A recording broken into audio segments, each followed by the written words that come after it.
இன்றைக்கி வந்து புதினா துவையல் அரைக்க போகிறேன். அதுக்கு தேவையான பொருட்கள் வந்து புதினா, கொஞ்சமாக உப்பு, கொஞ்சமாக புளி, கொஞ்சமாக தேங்காய் வந்து ஒரு முடி இருந்தால் போதும்.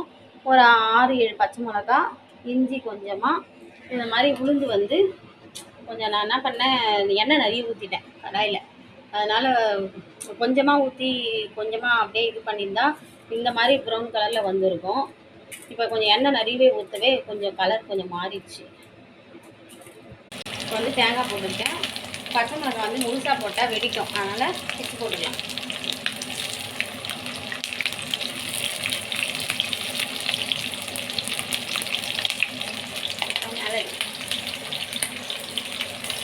எல்லாத்தையும் போட்டு ஒரு வதக்கிட்டு எடுத்துக்கலாம்.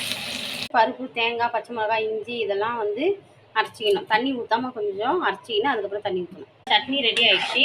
நான் இதில் தாளித்து விட்டேன்.